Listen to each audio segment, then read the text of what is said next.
আমাদের নিশ্চয়ই এত আর্থিকভাবে আমরা এত অসচ্ছল নই। যদি আপনাদের কারো জাতীয় পতাকা না থাকে নতুন, সেগুলো আপনারা আমার জেলা প্রশাসনের কাছে আপনারা ডিমান্ড দিয়ে দেবেন, আমরা সেগুলো সাপ্লাই দেবো।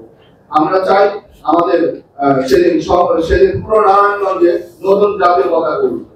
আমরা নতুন ভাবে আমরা নতুনত্বের স্বাদ নিয়ে আমরা এবার স্বাধীনতা দিবস পালন করতে চাই। আমরা বিশ্বাস করব আপনারা এগিয়ে আসবেন এবং আমাদের প্রতিটি প্রোগ্রামই আমরা আপনাদের সহযোগিতা নিয়ে আমরা সুন্দরভাবে উদযাপন করতে চাই। এই দিবসে ভাব গাম্ভীর্য রক্ষা করে, এই দিবসের গুরুত্বকে উপলব্ধি করে এবং আমাদের আগামী প্রজন্মকে বোঝাতে হবে যে এই দেশ স্বাধীন এমনি হয়নি, এই দেশ স্বাধীনতা এমনি আসেনি, অনেক ত্যাগের বিনিময়ে, অনেক রক্তের বিনিময়ে এই দেশের স্বাধীনতা এসেছে।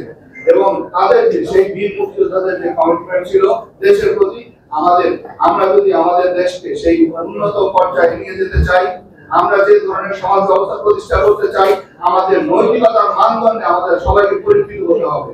আমরা আজকে আমার খুব খারাপ লাগে, কেন জাতীয় পতাকা উত্তোলনের জন্য কমিটি গঠন করা লাগবে, কেন আমার এই নৈতিকতা থাকবে না, কেন আজকে খাবার দিবে সেই বিশেষ দিনে সেটি কেন আমাকে টিম দিয়ে পাঠাতে হবে, এটি কেন করতে হবে, কেন আমার মধ্যে সেই নৈতিকতার মানদণ্ডে আমি কেন উত্তীর্ণ হবো না, এটি আমার দায়িত্ব, আমার কর্তব্য, এটি আমাকে করতে হবে, এই মানদণ্ডে করতে হবে। আজও কেন আমাকে সেটি চাপিয়ে দিতে হবে?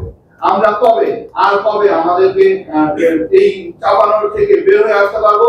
আমরা নিজের কাঁধে দায়িত্ব নিয়ে আমাদের কাজ করতে পারবো?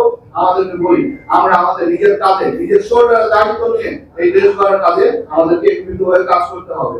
আমরা যদি সেটি না পারি, তাহলে আমাদের যে কাঙ্ক্ষিত সমাজ, আমরা বিশ্বের সাথে যে প্রতিযোগিতায় থাকতে চাই, সেটি আমরা থাকতে পারবো না। আমরা আপনাদের সবার কাছে অনুরোধ করবো, আপনারা আপনাদের যা স্থান থেকে আপনাদের নিজেদের দায়িত্ব বুঝে আপনারা আপনাদের কাজগুলো করবেন।